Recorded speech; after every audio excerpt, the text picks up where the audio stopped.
Okay, I think we're live. Hey everyone, welcome to a special session, something that I hope is going to be a regular monthly feature here on the channel. I've titled it Alan Geeks Out. And what we're basically going to do is we're going to, once a month, Alan is going to come on here. Alan Barr, senior game designer for Nocturnal Media. Alan is going to come on, and hopefully I can kind of contribute to some of the geeking outness, but mostly it's going to be Alan geeking out about an RPG that he really likes, or maybe it's just a game in general. We could do games too, Alan. We'll do anything any game-related paraphernalia we want to. We can geek out about dice, board games, RPGs. That's true. We could even geek out about movies because we've done that before. It's true. I can geek out for an hour about the various types of D20s. So oh my you word. Just name the topic and I'm there. Wow. Okay. Hey, so we've got a lot of options for this series. If you checked out the thumbnail that I made on Twitter, Alan loved it. And can you show folks can you do an impression of the thumbnail that we did? That you I don't think it didn't switch over, so you gotta make a little bit of noise, Alan. I'm good. All right, so I will get part of the deal was that Alan, I used that image of Alan. I have to therefore make an image of myself, making a similar or somewhat other embarrassing facial expression on future thumbnails. That was the agreement, so be on the lookout for that. But tonight, Alan, what are we geeking out about? Pendragon, which is my favorite RPG of all time. Pendragon RPG, and it is currently one of the bundles of holding. Yes, it's two of the four, actually. Oh, that's right. There's two of them. So it is currently two of the four bundles of holding. If you get them both, you get pretty much the entire 5th edition line for Pendragon. That's pretty awesome. And it's like, what would we figure out? It was just a little under $50 for both of the bundles? Yeah, a little bit under, a little bit over. It's around $50, and it's like we said, what, $230 worth of PDFs? Like it's a ton of PDFs. Crazy amount of PDFs. Yeah. So let's get started. Why do you like Pendragon RPG, Alan? Sure. So first, my disclaimer: I do work for Nocturnal Media, which publishes Pendragon, but I'm here in a fan capacity, not in a work capacity. And can you? I just got a postcard. Ooh. Oh yeah. Can you make that separation? Oh, totally. Yeah. No, there might be a conflict of interest here. I've been playing Pendragon long before I started working at Nocturnal Media. So. All right. We'll give you a pass. I have not worked on any of these Pendragon products. I get nothing from this other than I get people to play my favorite RPG and buy it. So, which hopefully means that they make more and I get more Pendragon books. So. Nice. Okay. There's your little disclaimer.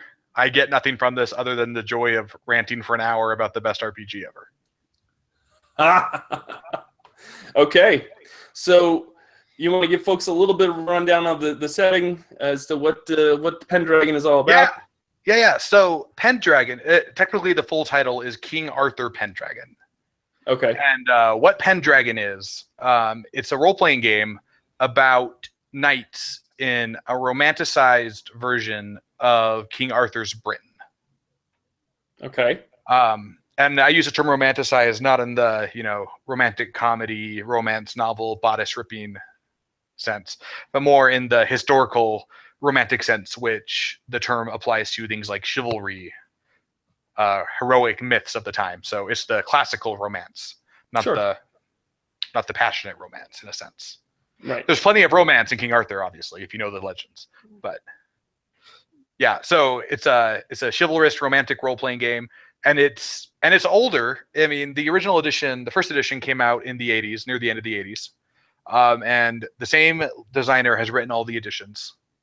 Oh, nice. Greg Stafford, and he's been doing RPGs forever. I mean, he was around when RPGs started coming out. They were some of the first people to publish post D&D fantasy RPG.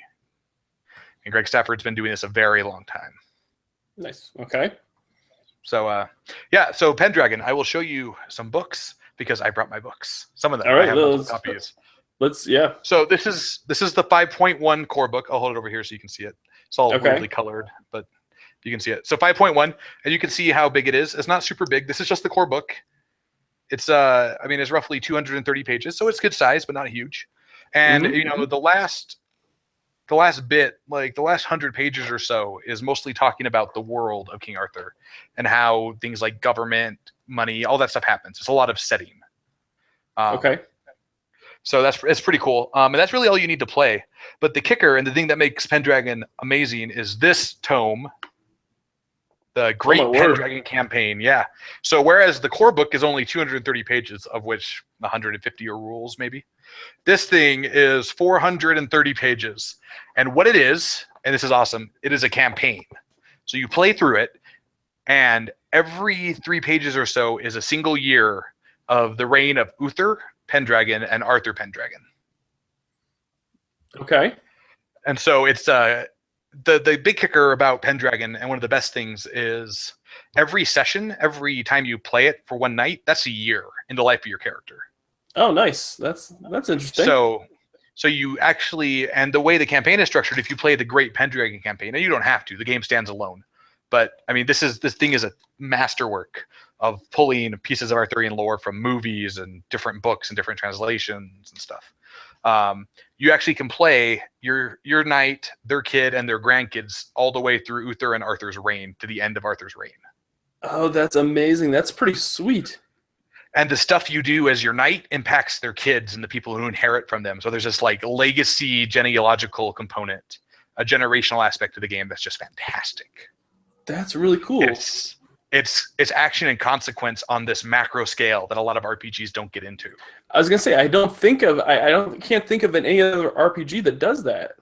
There's a few. The Game of Thrones RPG has mechanics for managing your house. So you're all in a single house, and there's some of that. They don't do the whole every session's a year thing, but you could. Right. But yeah, so Pendragon on a lot of levels stands apart for that, and that's one of the reasons I love it so much. But I'll show you the cool thing. So you don't get that rule book I showed you, the little one, in the bundle of holding. You get the PDF of this sucker. I was gonna say that it looks like there was a later or newer version that's on. This is the 5.2, and it's roughly 40 pages longer. They've done some errata. They added full color art to the previous black and white edition. Like, let me show you these chapter headers. I mean, this is a chapter header for the game. Oh, look at that. Yeah, it's just gorgeous. And so this isn't out yet. Only the PDF's out. This is a printer copy, a proof to check for errors. Oh, so that's a work copy. Yeah. It's a work copy to make sure there's no mistakes. You're not going to use that to play though, because you wouldn't dare use something for work that No, that's what I'm totally going to use it to play. What are you talking about? Yeah. But yeah, so it's not out yet, but it's coming soon. Nice. So that should be, I don't know when they go to print and when they get here, but it'll take, takes time to ship from Hong Kong and stuff. So whatever, don't ask me questions about when they come out because I have no idea. I'm not involved in that. Yeah. I was just reviewing a proof. So go ahead. So since it takes place in King Arthur and that setting, it's probably safe to say there's not a whole lot of magic like a typical fantasy RPG, like a Dungeons and Dragons and that. Yeah. And that so yeah, no, you're that type of setting. Totally correct. One of the really cool things, I think, and this is a me thing, is everybody has to play a knight. Right. That's it. There's no character classes. There's no options. You are a knight or you're not in the game. Like there's no being a wizard. There's no being a priest. You're a knight, and that's the character archetype. So you really have to love that setting in order to play this game, I think. Well, there's a lot of options. So in Mythic Britain, you have the Roman Christians, the British Christians, pagan knights, and they're all different. And they all have different outlooks. And where your knight comes from affects a lot of your character's build. So it's more your nationality actually determines your character class in a sense. Okay. But yeah, everybody's a knight. There's no player level magic. The best you can get as a player is like an enchanted item or maybe a blessing from somebody. Mm-hmm. You're not going to, you meet magical people, the fairies, Merlin, Lady of the Lake. There's definitely magic in the setting, but it's this big, yeah, exactly. So here's my question for you. Like, how do you? I would assume with a setting like that, where you're not having a lot of magic casters and whatnot, like the mortality of your character is probably pretty key with that setting because of the fact that you don't have a whole lot of healing, you don't have a lot of like that aspect of like you're in your party. Yeah. So combat is, I wouldn't say it's like crazy lethal, but I mean you can definitely get killed. Right. It's definitely not hard to die if you do something stupid. And there's not a lot of help out there for you. Right. But yeah, that's kind of what I was thinking when you said there's no magic. It's right. It's a little harder to bounce back. It's a bit of a paradigm shift for players, right, and how they approach problems. Sure. But I mean, King Arthur literature is full of scenes of mass battles against the Saxons or Mordred's army, the traders, or invaders, other realms. There's so much that and you got to remember each session is a year, so you might have a fight at the start of the year, but then you have 4 months of downtime in the middle of the session. Okay, so you can heal back. Like, so you'd heal back up during that time. It's not like you're kicking in a dungeon and going from room to room, kicking in doors and fighting constantly. Okay. Battle, you get hurt, but then you come home for 3 months before you leave again, right? Gotcha. Okay. It's definitely a different approach, but it really works well for the game. So since it takes place over a year, am I to assume that and there's seasons throughout the? Is there like a seasonal? Kind of. So there's what they call the adventuring phase, I believe. I don't remember the specific term, adventuring or questing phase. That really covers covers spring, summer, and fall. And then at the end of every session, you go into what's called the winter phase. And that's the only season that's pulled out. But what it is in the setting and in the Arthurian mythos and lore, the knights would return home to manage their manors. And every character has a manor or multiple that they manage. And a manor is like a character, actually. There's stats for it. You can buy upgrades. And how well your manor does affects your character. And it affects your character's abilities to a degree. So you go to the winter phase, and it's sort of this upkeep, land management, almost kind of board gamey in a role-playing game sense. Okay, yeah. Approach. And so everybody's responsible for that. So there's like, you play for 2 hours, and then you do 30 minutes of bookkeeping at the end to manage your manor. Right? And your character levels up at the end of every year. That's when you train. Okay, that's kind of what I was going to ask next is how do you level up in this system? Right, so there's no levels, but you can, during the winter phase, you go back home, you do your upkeep, you make sure your peasants are happy, you pay your bills, you take care of your horse, right, stuff like that. And it's all done with a couple rolls. It doesn't take very long. It's not like this big, massive book of like, and I go to this table. It's not like that. I think the winter phase rules in the core book take up like 3 pages. Nice. They're not excessive. Yeah. But, and then you get to improve your character skills. And so you can choose to train. And the higher your skill, the harder it is to increase it. Okay. But you can still increase it. Yeah. And then, so there's a really cool mechanic called, let me rephrase that. So Pendragon is a modification of the old basic role-playing system, which was originally created by Chaosium. And it normally uses a D100. It's what you find in Call of Cthulhu, RuneQuest, Mithras. That's all basic role-playing, right? Roll D100. Pendragon is D20. So instead of saying my skill is at 86, I had to roll a D100 and roll an 86 or less. Pendragon is my skill is at 15. I roll a D20. If I roll a 15 or less, I succeed. Oh, okay. So it's the inverse, right? So the higher your skill, the more likely you are to succeed. But if you roll your exact skill number, so say my sword is 15, and I roll a D20, I get a 15, that's a critical. So the number of your skill is the critical in this game. Okay. Interesting. So it plays super fast, though, because everything's just that one roll. That's it. Okay. Right? And so it gets right to the point. But when you get a critical, you put a little check by it. And in the winter phase, for every check, you roll a D20, and if you roll over your skill, it goes up by 1. So it's harder to increase skills you're good at, but it's easy to increase skills you're bad at if you get a check in that way. Okay. So interesting. Yeah, so it's a really fantastic system. Now, we did get a comment from Richard. If I say the last name wrong, I apologize. Is Offrey? Richard Offrey. He says that 4th edition of Pendragon allowed PCs to create magician characters, but that was eliminated in the 5th edition. That is correct. Yeah, that was the thing they did, and then they and in the next edition. Gotcha. So there was a little bit of that in previous editions, but not in this latest one. Interesting. Okay. Correct. Yep. All right. So when did you start playing Pendragon again? What did you say? I said, when did you start playing Pendragon? Oh man, it was. I've been playing it for a while. 5th edition was the first edition I really got into it with. That I went completely like head over heels for it. I pronounced it right. Thank you, Richard. Sorry. I'm glad that I got something right today. At least I got that right. So, okay.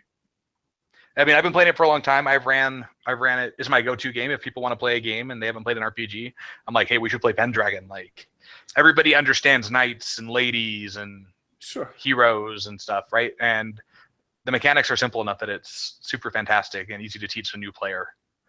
How long do you think it takes to like create a character, or is it pretty easy?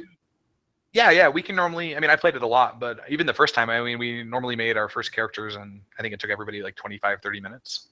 Well, that's not bad. It wasn't bad at all. And that was with one book and the whole group sharing that book. So So you said there's different traits that skills that each knight gets. Yeah. You want to talk about that a little bit? Yeah. So the game has combat skills, which are specifically for fighting. Then general skills, which are things like hunting, managing your land, stuff like that. Pretty basic stuff. And then the game has what are called traits and passions. And this is my favorite part of the game. This is the coolest design thing in the game as a game designer that I freak out over. I love this mechanic. Okay. So traits are binary character personality traits. So for example, honest and deceitful, those are binary opposites, and that is a trait. And so you have a rating in a trait, and that represents how adherent you are to that. So if I have a 15 in honest, I have a 5 in deceitful, they always equal 20. And so if I want to try to lie, I actually have to roll my deceitful to break my character's personality and lie, because he's honest. He's so honest that it's hard for him to lie. It's so ingrained in him. And the game has like 15 of these, so there's like 30 total, like 15 good, 15 positive, 15 less positives. Not always negative, but just less positive usually. And so when you make your character, you instantly know your guy's personality or your gal's personality, because you can look at it and go, okay, super honest, not super deceitful. It's the kind of person this guy is. That's the kind of knight I have here. Okay. And it's really cool. And those go up and down. So like there's a chaste and a lustful trait. Because in the Arthurian mythos, those things are very important driving motivators, right? Right. So like if you build a rabbit farm on your manor, every winter phase you get an automatic check to lustful, and it might go up. Because rabbits like to, have lots of rabbit babies. So So it's it's a really cool mechanic where what your knight has in his environment and in her surroundings and out there really affects your character and their personality, right? Okay. And so the GM can say, you want to lie to this person? That's fine. You need to roll deceitful. Or you want to chase this person down and kill them after they surrendered? You need to roll, arbitrary, or you need to roll just, or you need to roll energetic to climb this mountain. How energetic are you? So it's not a set of skills, but it's the set of character personality traits that really impact how you play your character. And so the GM can not necessarily force you to role play, but they can force you to consider mechanically the ramifications of your actions and how your character would be. So that's super cool. And then you have passions, which are a rating of how passionate your character is about a particular thing. So for example, all knights start with a high loyalty lord passion because they're loyal to their lord. They all start with all knights in the base game start with a hatred of Saxons because the Saxons invaded their land in the last 10 years. And so there's these passions, and passions work a lot like that. You can test a passion to see if you give in to the passion and kind of lose your cool or get enveloped in that, and it drives your action. So there's this really, a lot of the stats are very character personality focused, which is really interesting. That's really cool. Richard actually just made a comment. He says, I'm currently running a Pendragon campaign, and we have completed 50 campaign years so far. That's crazy. That's 50 sessions? Yeah, that's 50 sessions. Well, sometimes they go long, or sometimes you can get 2 years done in a session if it's a year where nothing happens, right? Right. Sometimes knights don't go on adventures for a year, so... That's crazy. How many I wonder how many generations that 3 to 4. 3 to 4, yeah. Wow. Yeah, so it's roughly, your knight is forced to retire at a certain point, and your stats start to go downhill. Oh, really? Well, you get old. You can't lift a sword as well. You run out of energy. At a certain point, you start to age. Okay. And so now you're forced to retire that character. Okay. Now here's my immediately when you say this is kind of what goes through my head is what while you're saying this. Now, a lot of people use role playing to like kind of escape real life, you know? Sure. Like, I think it's kind of funny that a role-playing game kind of goes, okay, well, yeah, you're going to get old in this. Like, that's what everybody does in real life. Like, why would you kind of, like, why would you put that in a game? Yeah, but do you get to get old as a landed knight who manages a manor on behalf of the mythic king of Britain, Arthur Pendragon? Right. I get it. To be fair, lots of games have aging rules. D&D has aging rules. Savage Worlds has aging rules. I mean, they're out there everywhere. It's not an uncommon thing. And I actually like it. Like, I enjoy playing characters sometimes who are a little older than average because then their challenges are different. If every character of mine's a 21-year-old adventurer with a sword, well, you know, yeah, they're young and healthy, but playing the retired adventurer who has to get his sword out again and he's got a different set of problems. Right. Because he's old, he gets tired, but he's got lots of skill and knowledge. That's a very different character type, and I enjoy the change the story brings. Okay. No, I get that. That makes sense. Richard says, less than 50. We sometimes complete multiple years in one session. There you go. There you go. Oh, and he said you get to play with your children once you die or retire. Yep. So it's a really cool mechanic. Yeah, it sounded. So you've got those 3 books right there: the 5.1, the big campaign, the 5.2. Yep. What other books would you suggest folks pick up after they picked up? I mean, the bundle of holding is fantastic. I would just get both bundles of holding at the highest level, flat out. Right.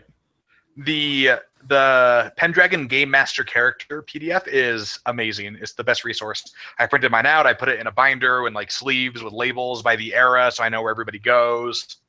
And it has like stats for all the major NPCs, everybody you might meet. It's super cool, really fantastic. Cool. I'm a big fan of this book, the Book of Knights and Ladies. Oh, okay. And that one, so normally in the core book, everybody is from the same region. They start you out in a region of Britain called Salisbury. And so Salisbury has a very specific set of traits. You always serve the same lord in the historical period, right? Like, if you start your character at this time, this guy's going to be the lord. Like, that's just it. Mm-hmm. And what this book does is it opens up a bunch of character classes from different regions. So you can play Irish knights. You can play knights who are half fairy.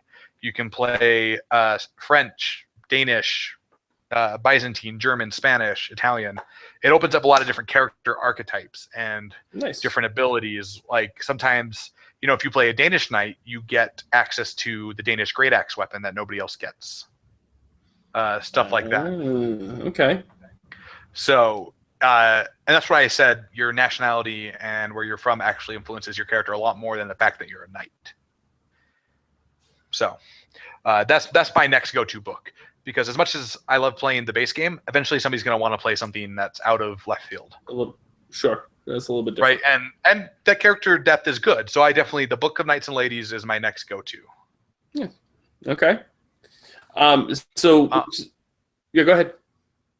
On my blog, alanbar.net, there's an article called Alan's Unofficial and Totally Essential Guide and Purchasing Order for All Pendragon Books. Oh, nice. Okay. So folks should check that out, alanbar.net. And you can just go find the Pendragon tag. There's 1,000 articles. I quit reviewing the books once I started working at Nocturnal. I stopped reviewing Pendragon books. But there's old reviews before I worked there. A bunch of stuff. Nice. So yeah, you can definitely check that out. It mostly covers the stuff that's in the bundle of holding. Yeah, it is being expanded with new books. So let's talk about that bundle of holding for a little bit. Now, folks that aren't familiar with bundle of holding, you might be familiar with Humble Bundle. It's a place where folks can go online. It's a website where you can buy bundles of books or PDFs, PDF books, and this one's specifically for RPGs, and you get them at a very discounted cost, and then a portion of your purchase goes towards a charity of some sort, and it's usually the publisher's choice for what charity the donation goes to. But right now there's 2 bundles for Pendragon on this Bundle of Holding, and you can go to bundleofholding.com. It's a site that I go to quite frequently lately, just because of the fact that there's just so many different bundles on there from time to time, and there's such an amazing price.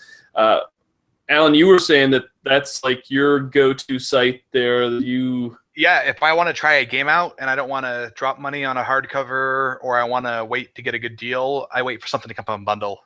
I spend a lot of money on the bundle going, I kind of want to try that. I should just pick that up in the bundle.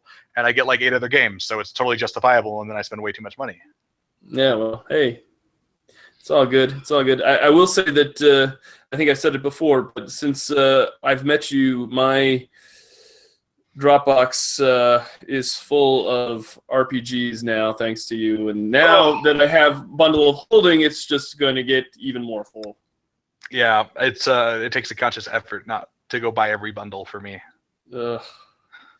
So let's talk about the first bundle. Sure. The King Arthur Pendragon bundle. Yep. It is you can get the starter, which is like $13. It's $12.95, which that's like a movie ticket for me. For Alan, it's an evening out. If you've watched the previous Q&A that we did, but even that's just crazy. It's you got the core book, the Knights and the Ladies, which you just mentioned.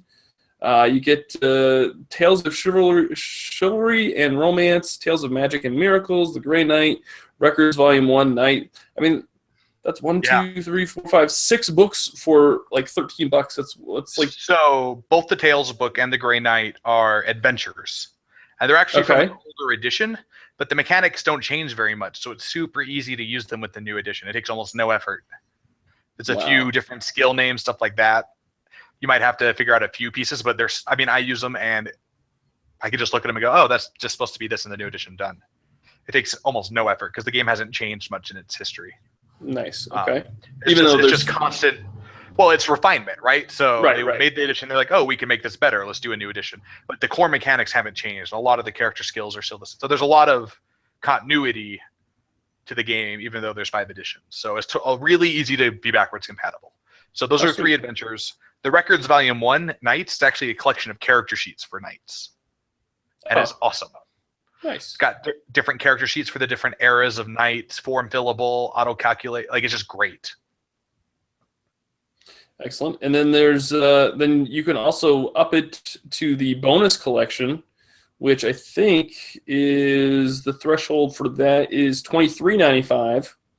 So for what was that, like $11 more, you get that big campaign book that you just showed us, right? I think you get the Great Pendragon Campaign, which is crazy. The Book of Battle, the Book of Armies, and the Pendragon Game Master characters.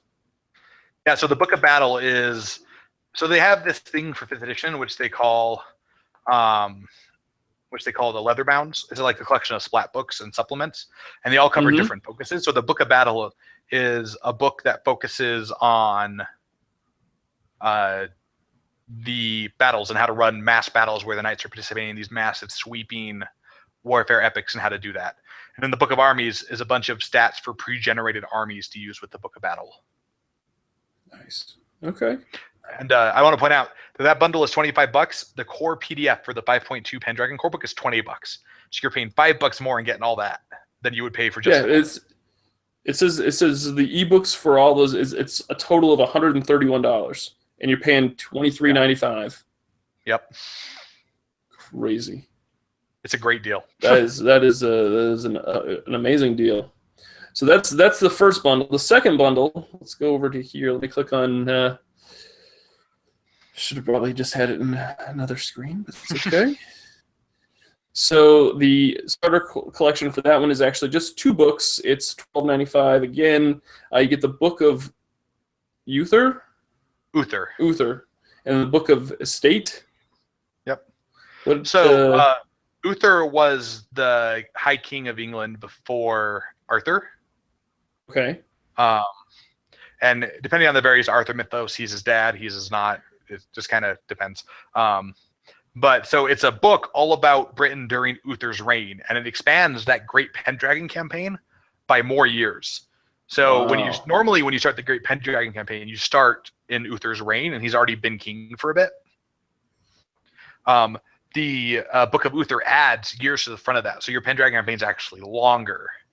Oh my gosh. And you need to deal with Uther trying to become the king, stuff like that. It's got stuff like, how does the king's progress work? How does money, currency, how does a king grant land? What does that look like?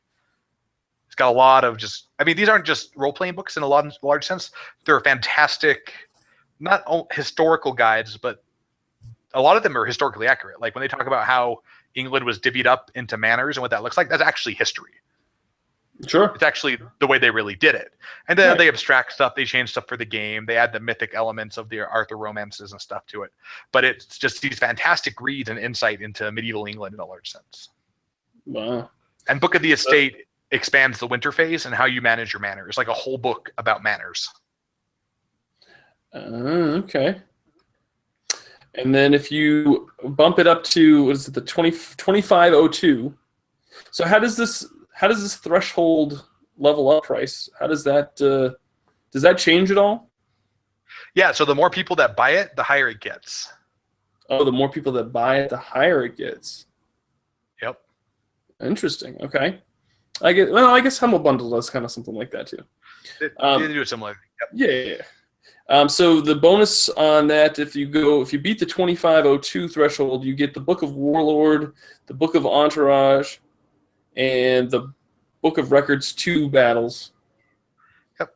So Book of the Warlord is for managing multiple manors. So your character might acquire more land, and so it adds a better. So instead of saying you have to manage like 8 different manors during the winter phase one by one, it adds rules for managing manors as a chunk. Like it kind of consolidates everything into a streamlined system. It adds rules, different currency rules at that level. It gives feedback for like, now your guy is powerful enough, he's managing armies, not just like a handful of knights who report to him or whatever. So here's the rules for that. Mm-hmm. And then Book of the Entourage is followers and aides and members of your retinue you might hire or use. Like if you need to leave your manor for a year because you're in France fighting a war, who's in charge of your manor? Especially if you're not married. Well, I need to hire a seneschal. The Book of the Entourage has that stuff. Gotcha. Okay. And then the Book of Records battles is character sheets for battles. It's a bunch of tools to help the GM run the battle scenes easier. Excellent. And that's let's see here. That's $103 worth of PDFs and ebooks for 2502. That's crazy. That's less than a quarter of the cost. Yeah. Now here's it's really great. And then here's the best part. Let's talk a little bit about the charity because all of the transactions, 10% of all the purchases on Humble Bundle for these 2 bundles go to the Role-Playing Game Creators Relief Fund. You want to talk a little bit about that? Yeah, so the Role-Playing Game Creators Relief Fund is a nonprofit that was founded to provide financial assistance to tabletop role-playing game creators who run into problems, be it medical emergency, natural disasters, or whatever.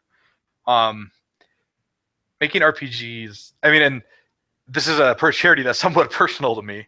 Sure. As a role-playing game creator, it's not an industry where you get to roll around in piles of money, have the best insurance, and drive a Ferrari, right? It's right. You're doing it at times because you love it. And if you're lucky and good and things go right, you can live, but you're never living at a high level, right? Like, sure. I mean, there's always the exception, sure, but for the most part, and a lot of the people are freelancers even. Like, very few people get to own the company and see a lot of the extra profit, if there is any. They're freelancers who get paid by the word they write, and that's it. They don't have, and that can be hard. It's a hard living to make. And so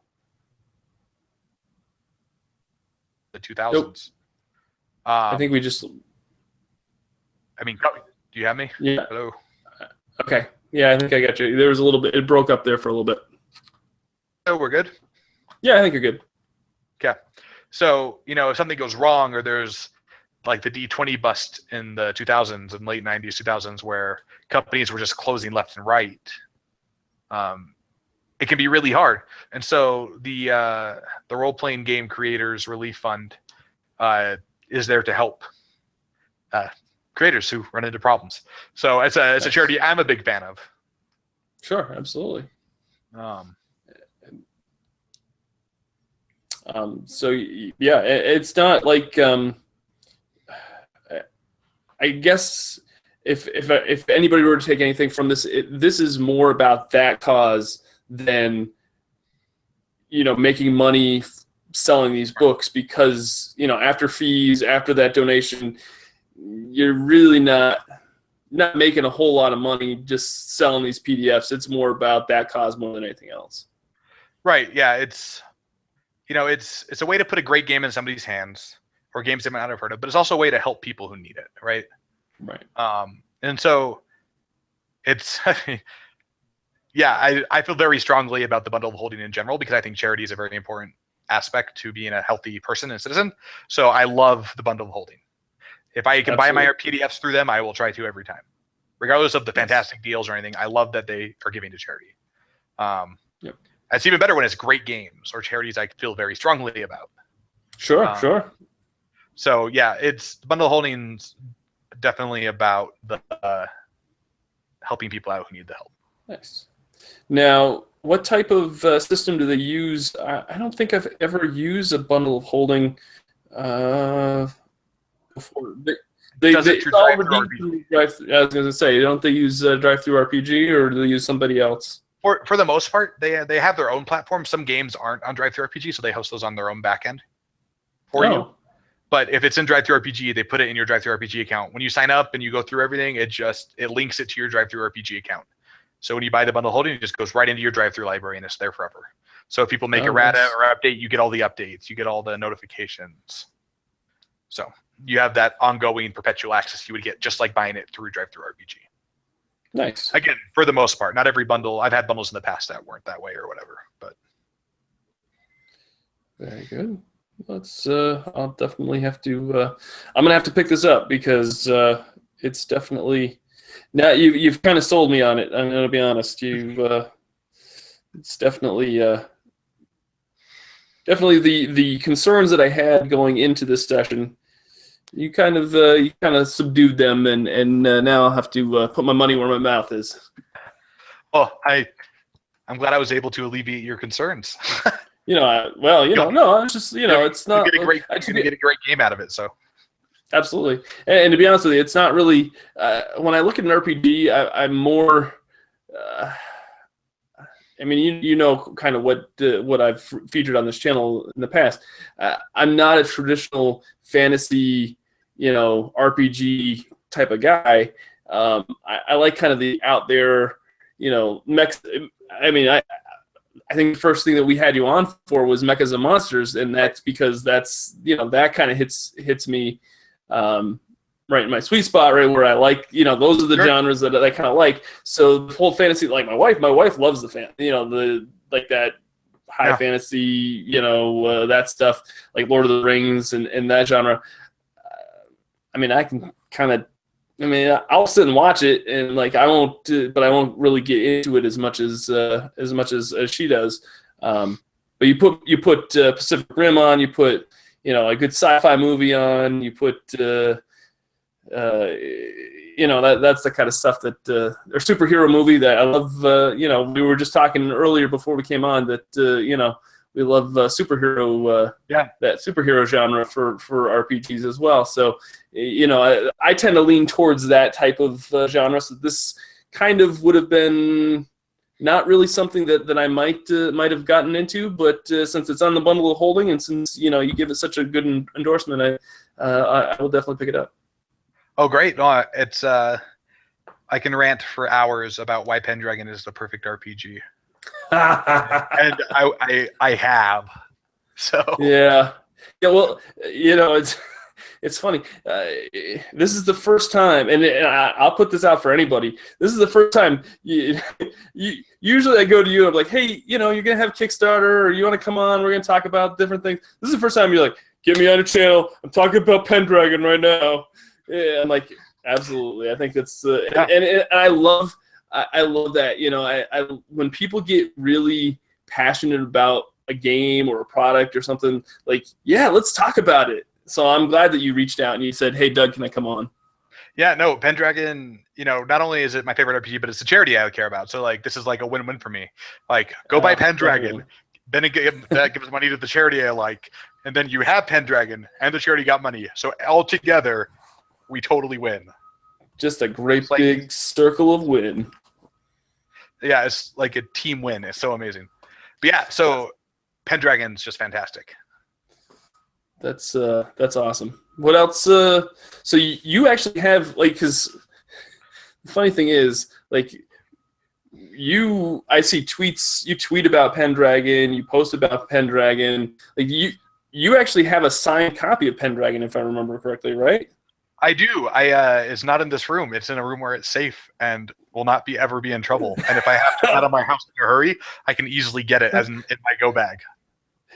But yes, at Gen Con last year, I got my hardcover of Pendragon 5.1 signed by Greg Stafford, and that was easily the highlight of my Gen Con. Did you by a wide margin? Were you able to talk? Were you able to? Nope, I was super shy. I was like, "Will you sign my book? Thanks." What? And that was being super shy. Yeah. What? And he's in the booth with us at Nocturnal this year. I don't know what I'm going to do. I'm not going to be able to work the booth. I'll be like, "Hi guys, just by Pendragon." Okay, that's great. Oh, that's great. Yeah, if you look at my the header on my Twitter profile, it's actually a picture of the signed book. Okay, I'll have to take a look at that. But yeah. So yeah, I'm surprised that you didn't bring your whole Pendragon library, just like set it down in front of them and be like, I can't get that far. We flew to Gen Con, so I had to settle for the core book. Oh man, just one book signed. That's just. Well, but I got him in a booth for hours this time. I know. I'm gonna get everything signed. I'll just be like, "Hey, you're going to lunch? Can you sign my book? Hey, you're going to use the bathroom? Can you sign my book?" Can I have your pen afterwards too? Well, I don't. Last year, like, I think, like, either I didn't have a pen or he didn't have a pen. Either way, he ended up with the pen that he didn't have before he signed my book. I'm pretty sure it was mine, and he was just the nicest guy about it. I was like, "Oh, you can just keep the pens because you didn't have one when I asked you to sign or something." And he's like, "Oh, one hand washes the other." I was like, what is this? You're perfect. Why are you so nice?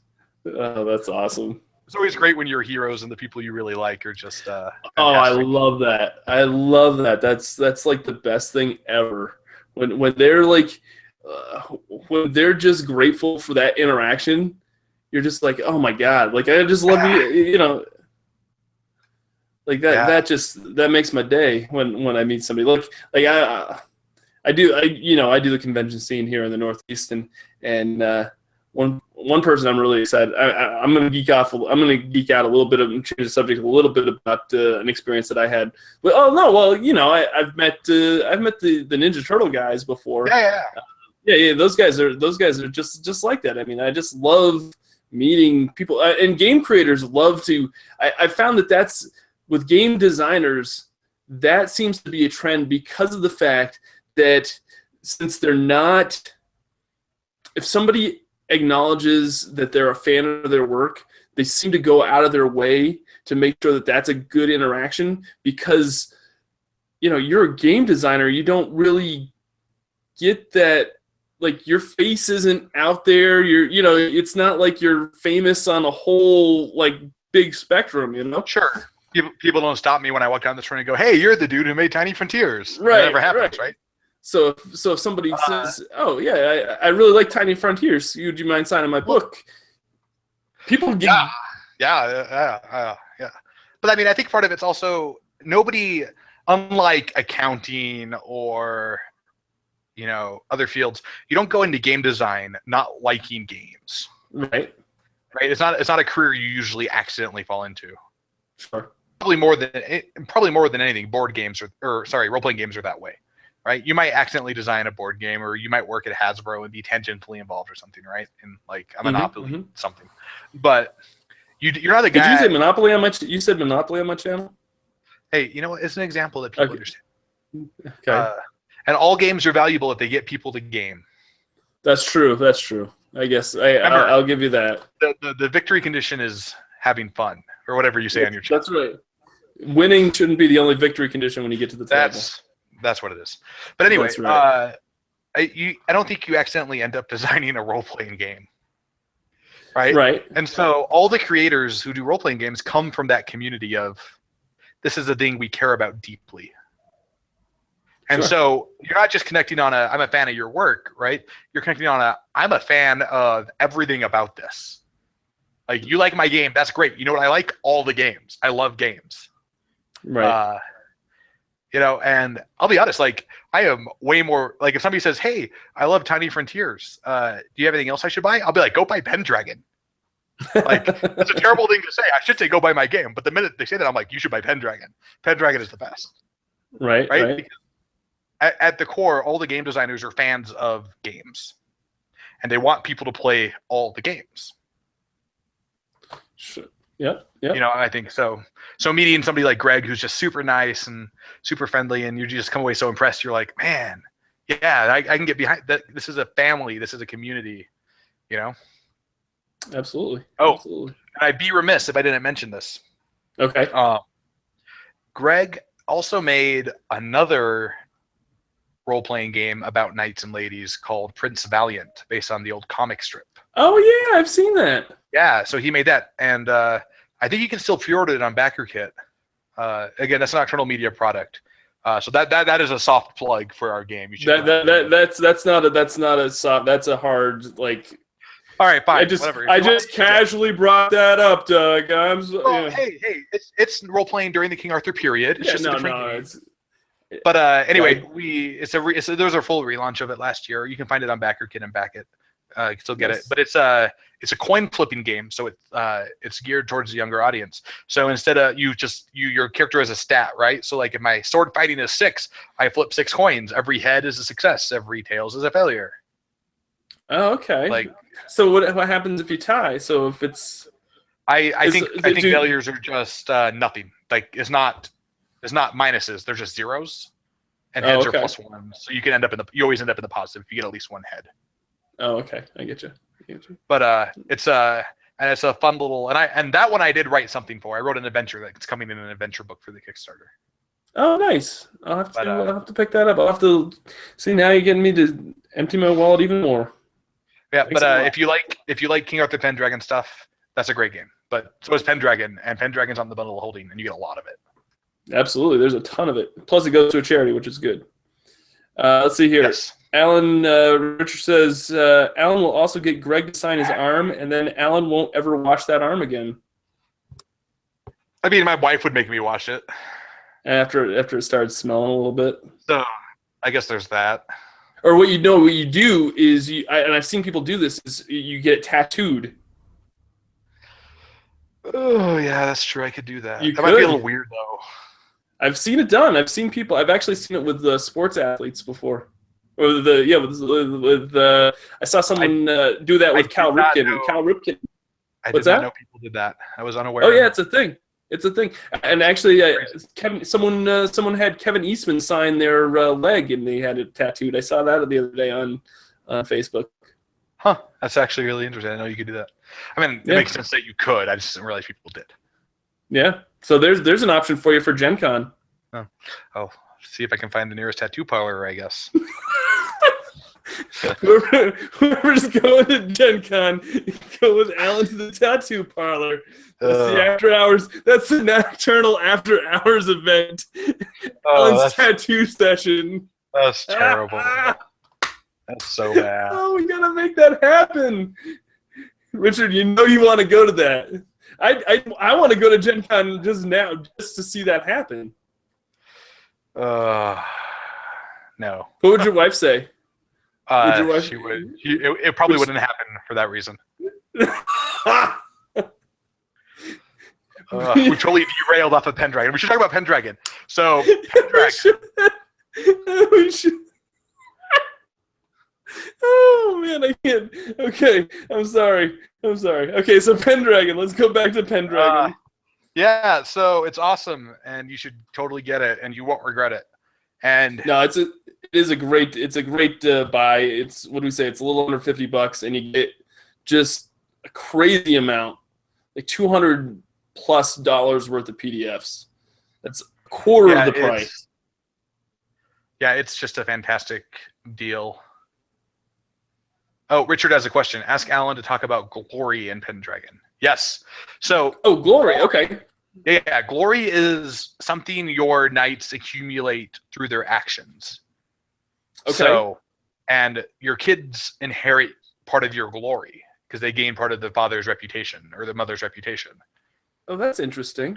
And so it's part of the metagame mechanic where the bigger picture. So, like, if you want to be a Knight of the Round Table, you need 10,000 glory.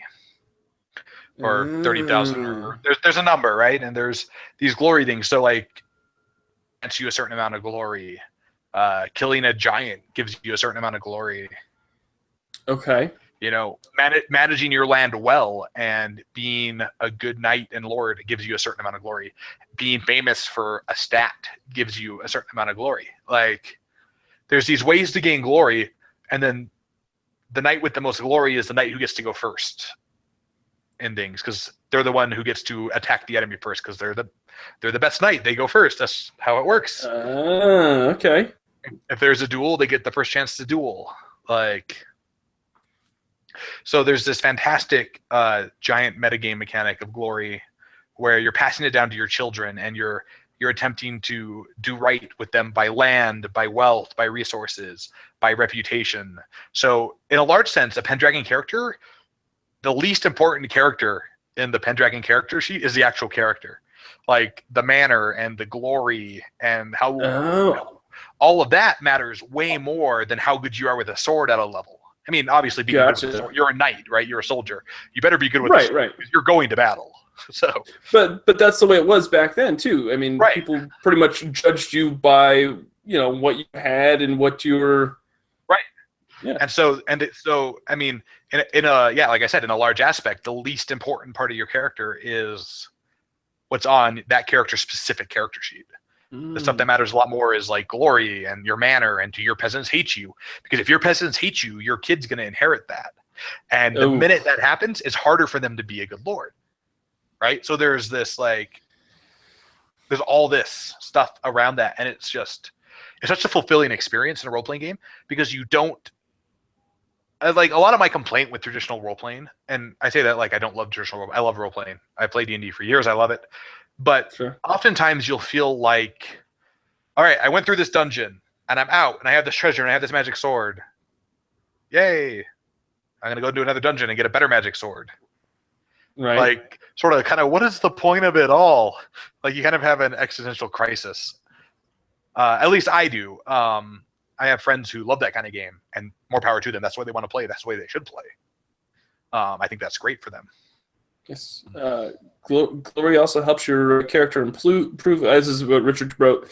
Glory actually also helps your character improve for each 1,000 points of glory. It allows you to add +1 to any stat, skill, etc. Yeah. So it's kind of an extra leveling mechanic. Nice. Yeah.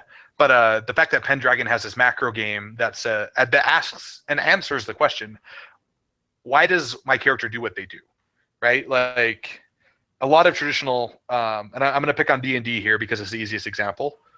Sure. Like, Well, that's what most people are familiar with. Right. And disclaimer, I love D&D and I have no issues with D&D and I totally play it all the time. But sometimes you end up in scenarios where you're like, I'm going to go into the dungeon, I'm going to kick in 6 doors, I'm going to kill a couple orcs, I'm going to take a magic sword, I'm going to leave, go back to town, I'm going to go find another dungeon, I'm going to do it over again. And that's great. But what happens when you kill all the orcs? Like, what happens when your character retires? What happens with their kids? Like, you know, sometimes there's this bigger question you want answered. What is their place in the world? And Pendragon provides a lot of that context mechanically and narratively with the rules and the great Pendragon campaign. And I think that's part of what makes it so interesting and fun.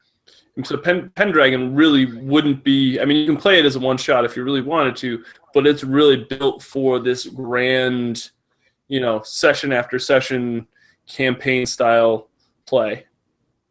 Yeah, I think so. I can't imagine trying to run it any other way. Nice. Unless I was teaching people as a one-shot. Like, I mean, obviously. If I was like, hey, we're going to learn Pendragon tonight, let's come do a one-shot. Yep. Sure. But if I was going to sit down and play it, I'd be like, I want to play a campaign. I want to tell the story. Right? I want to see my squire grow up and be a knight and get knighted and become an NPC off over there and be like, yeah, I trained that dude. When he gets famous stuff done, that's because I taught him right. That's awesome. You know, I want to deal with my character having to find a wife. Like, I'm not married. I need to get married because that's a good thing to do. Right. I want to, it lets me have kids, which means I can play other characters if my character dies. Or finding a husband. Like, when my wife plays with us, like, her first priority every game is like, I got to find a husband because that's important. Sure. Right. And so it really makes people focus on things other than swinging a sword and killing something to take their stuff. Okay. Yeah. And I love that. It's not just murdering people and murdering. It's more You're not about a bunch of murder hobos. Murder hobos. Yeah, that's the term I was looking for. Yeah. So that sounds really interesting, and I think I could probably present that to our group that gets together every once in a while, and I think they'd be down for that. Yeah, they'd be hooked. Nice. You play it like twice. They'd be like, hey, when are we going to play Pendragon? That's what always happens. Nice. Let's see here. Richard also says, Pendragon is very GM friendly. You can run it with the great Pendragon campaign with very little prep, or you can invest lots of time into inventing your own adventures, or a mix of the two. So that's interesting to know. So there's not a whole lot of if you get the big campaign, there's not a whole lot of prep. Yeah, it's a year-by-year breakdown. So it tells you where the feasts are that year. Where does the king go for his feasts? What are the big events that happen? Where do the Saxons invade? Stuff like that. Okay. That is a big error sometimes. Yeah.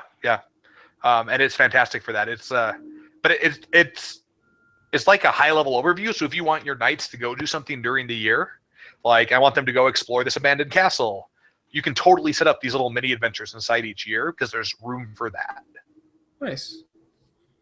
It's more like, here are the 6 big things that happen this year. Oh, okay. And they go into some detail about that, stuff like that. I can't recommend it enough. Absolutely. And if anybody's interested in it, I'll put the link to the Bundle of Holding down below, and you can just check out Bundle of Holding. Anyway, this Bundle of Holding goes towards a really great charity, which Alan is really excited about and really has a passion for. So definitely check out Pendragon on Bundle of Holding. Is there anything else you'd like to add before we're getting to our hour session? It's coming to a close. Is there anything else you'd like to mention about Pendragon, or anything in general you'd like to? No, I think I said a lot of it. But yeah, it's good. I'm always down to talk. If you tweet at me about Pendragon, I will go nuts replying to you with that's right. Links and articles. And where can folks find you on Twitter? Yeah, I'm under @AlanBarr. You also find my website it's www.alanbarr.net. It's pretty easy. Tons of Pendragon stuff there. I'm always down to talk about it. The forums on nocturnalmedia.com have tons of nocturnal-media.com have giant Pendragon forums where Greg Stafford hangs out and posts regularly. So you can no kidding. You can talk to Greg and ask questions. Richard brings something up. Nocturnal Media announced. I'm going to slip this in at the end because an employee. Sure. There is an expansion for Pendragon coming. I say expansion. It's actually a full standalone game that uses the Pendragon rules, all about Charlemagne and his legend in France. Oh, okay. It's coming on Kickstarter very soon. I think in the next week, but I don't remember the date. I'm not in charge or involved in that project, other than it's from the same company, and occasionally I talk about it with people there. Sure. But interesting. Yeah, well, we'll have to keep an eye out for that. If you like Pendragon and Knights, there are more Knights, but this time they're French. That's nice. basically my elevator pitch. Very cool. We'll have to keep an eye out for that. And if it's coming to Kickstarter pretty soon, we'll have to Richard apparently knows more about the inner workings of my company than I do. Apparently, it's coming June 27th. I knew it was sometime near the end of the month. I couldn't remember specifically. Next time, I'm just gonna have Richard Geeks Out, and I think that's we found your replacement already, Alan. That's it's good to know I'm so easily replaced. Well, no, that's not true. I was worried you'd be up a creek if something happened. I know. Good thing I got I've got options. So what are we talking about next month? Next month, okay. Now. This is gonna be an ongoing thing, folks. If we're really excited, Alan is going to geek out about Mutants and Masterminds RPG. Well, and you have that book, so you can read it and geek out with me. I do, and I can geek out with it. I've read some of it already. Of course, it's hard to kind of create content and sit down and read an RPG book, because a lot of times at the end of the night, like the other night, I was up till like 2 o'clock in the morning editing a video that I shot like 3 days previously. So a lot of times I'll sit at a book and I'll read like 3 pages, and then I'll find myself going like this. But I have read some of it, and I need to sit down and actually read it. And I do have it. I'm very excited about it. And I think it's a great system. And so maybe I'll come up with some questions. I'll ask you some questions. All right, that's fine. Yeah, no, you better read it and do your homework. Oh man, you have to throw me softballs questions though, because that's what I usually do. I will throw you some softballs. All right, because I probably won't be able to play it between then and now, because I've got all my weekends are booked with events, and actually I'm going to be at Massive Con this Saturday in Worcester, Mass. If anybody is in the Massachusetts area, the Boston area, come hang out with Sydney and I at Massive Con. It's at the DCU Center. We're really excited to be there for the day, and we get to hang out with some of our artist friends that we have gotten to know over the years. Richard says, I read the nocturnal forums. To be fair, I do too, but I deal with a lot of stuff, so sometimes dates slip my head. Sure. So we're really excited about that. So be on the lookout for Alan Geeks Out about Mutants and Masterminds, which will be coming up next. Alan and Doug. We have to change the title because it must be me. Alan and Doug, and I will make sure that I have an equally embarrassing great photo on the thumbnail. I'm also going to mention one more thing before we close out. A week from today, you are going to be GMing a session of Tiny Frontiers or Tiny Wastelands. Yes, I will be running Tiny Wastelands on this channel for you and yours. And I think I got Steve. I think I've got Tristan back from when we did Tiny Frontiers, Mechas, and Monsters. And I think my friend Marcus is coming on. I'm pretty sure that he said he was. So, and then, of course, it'll be me, which, they still pick on me from that session with Mechas and Monsters. But that's what friends do when they play RPGs together. They always pick on each other afterwards. Well, yeah, you have to. Let's see here. Richard says, I live in the Boston area. Do you go to Arizia? No, I don't. But you should come to Massive Con, Worcester, Mass. This Saturday. we're not going to be there both days. We actually have to take off. We have something we're doing on Sunday, but we were able to make Saturday work, and we'd rather go down for at least one day than not at all, and see everybody down there. But yeah, we're really excited about that. We're hopefully get to meet fellow gamers and like I said, hang out with some artist friends that we know.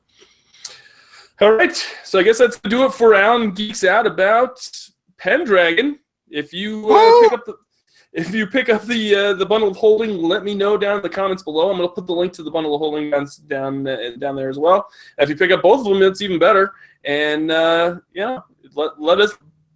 And if you want to add anything to what Alan said, put it down in the comments, and I'll make sure that Alan gets to know that, hey, he didn't geek out enough. So, probably didn't. I tried to restrain myself. No, man, you got to be over the top on these things. Okay. I will ramp it up. I will come. Here. All right. So I will have this next time. There you go. When we talk nice. about I like it. I'm ready. We should totally cosplay next month. You don't want to know if I can or cannot do that. I don't think I have. I'll have to see. Oh, you know what? Oh, I got a great idea already. I'm doing it. All right. I look forward. We're gonna have to get together on this between now and next Geek Out session. All right, that's gonna do it for me. Thank you so much for watching. I want to thank Alan Barr for coming on. If you like this video, please give it a thumbs up down below.